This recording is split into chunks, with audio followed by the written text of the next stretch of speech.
और ये सारी सिद्धियां ऐसे नहीं आती, दृढ़ राजनीतिक इच्छा शक्ति चाहिए।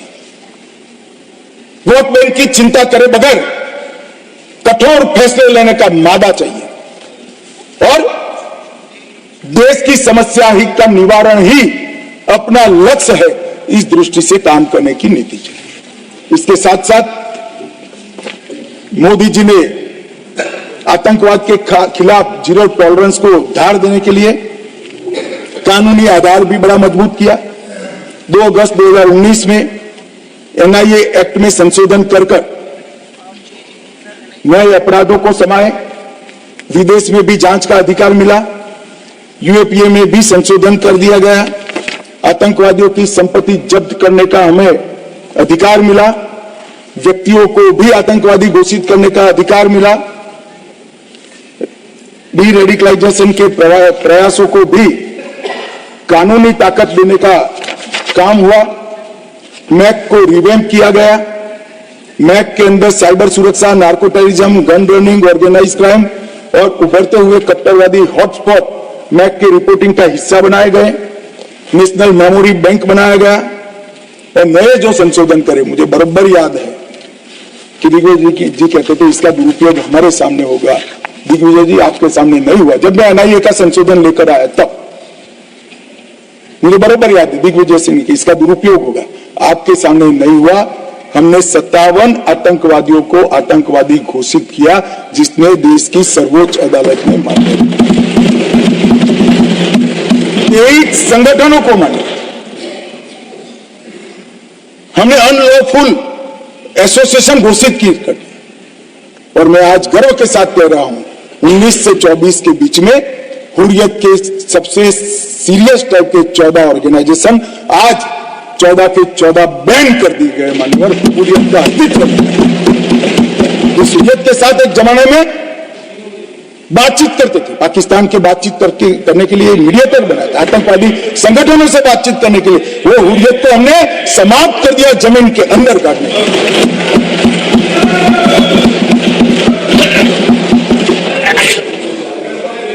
माननीय पीएफआई पूरा सदन जानता है, यहां बैठे या वहां बैठे सब मानते कि पीएफआई आने वाले दिनों में देश के लिए बड़ा खतरा था, मगर जो खतरों को दूर से नहीं देखते वो देश को खतरों से नहीं बचा सकते। मुक्त दर्शक बनकर, मुक्त प्रेक्षक बनकर खतरों को देख नहीं रहे। जिनके हाथ में शासन की कमान होती है, इनकी जिम्मेदारी होती है खतरों को दूर से देखकर उसको उगने से पहले, उठने से पहले समाप्त कर देना। हमने पीएफआई पर बैन लगाया। एक साथ देश के 24 राज्यों में रेड डालकर पीएफआई के एक एक बंदे को उठाकर जेल की सलाख होकर और संपूर्ण गतिविधि समाप्त हो गई। कुछ लोग पंजाब में भी बिंडरन वाले बनने का प्रयास भी किया, आगे भी बढ़े। सरकार हमारी नहीं थी, फिर भी यही गृह मंत्रालय ने दृढ़ निश्चय कर आज वो असम की जेल में आराम से गुरु ग्रंथ साहिब का पाठ। ये नरेंद्र मोदी सरकार, इस सरकार के रहते देश पर खतरे राजनीतिक आइडियोलॉजी के कारण पनपने हम नहीं देंगे। उनको खड़ा होने से पहले ही समाप्त कर दिया जाएगा। मान्यवर, एक जमाने में आतंकवादियों का लिस्टिंग से उनका मृत्यु या अरेस्ट तक का आयुष्य 2 साल और 3 महीना था, आज कुछ दिनों का बच गया है, कुछ दिनों का। हमने 15 सूत्रीय इंटीग्रेटेड योजना बनाई जिसमें जिहादी आतंकवाद के लिए नॉन प्रॉफिट ऑर्गेनाइजेशन और हवाला, इस पर तबाही की। वामपंथी उग्रवाद, कश्मीरी उग्रवाद, कश्मीर के अंदर उग्रवाद, fake Indian currency note, narcotics, narco terror का लिंक, खालिस्तान समर्थक उग्रवाद, रेडिकलाइजेशन के प्रयास, फाइनेंसिंग और अवैध हथियारों की तस्करी। ये 25 के 25 आयामों को हमने एनआईए के अंदर जकड़कर कानूनी आधार देकर इन पर कानून का शिकंजा कसने का काम किया। ह्यूमन ट्रैफिकिंग का देश की सुरक्षा के विरुद्ध उपयोग, साइबर आतंकवाद, विस्फोटक पदार्थ अधिनियम का उपयोग, आर्म्स एक्ट में अमेंडमेंट, और इस सभी को एनआईए के दायरे में लाने का काम, एक संपूर्ण सर्कल हमने पूरा किया है। जहां से भी देश की सुरक्षा को खतरा हो सकता था, वो 25 की 25 चीजों को एक सर्कल में लाकर एनआईए के अधीन किया है। और मान्यवर, एनआईए में 1244 पद हमने सृजित किए, 16 नए ब्रांच खोले, 2 नए जोनल कार्यालय खोला गया। इसके साथ साथ एनआईए के परफॉर्मेंस पर कुछ लोग बोल रहे थे, आज बैठे नहीं है, वॉकआउट कर गए। 652 मामले, जब यूएपीए लगता है तक एक ट्रिब्यूनल भी होती है और सुप्रीम कोर्ट तक केस जाता है कि यूएपीए लगाया वो ठीक है या नहीं है। मेरी सरकार का रिकॉर्ड कहने आया साहब, 652 मामले में से एक भी मामले में सुप्रीम कोर्ट तक एक भी केस को अनुचित घोषित नहीं किया गया। 652 मामलों में से 516 में चार्जशीट दायर करे गए, 157 मामलों में जजमेंट्स आ गया है और 150 मामलों में सजा दी गई है। मान्यवर, 95% दोष चुका है। दुनिया भर की टेरर एजेंसी के बीच में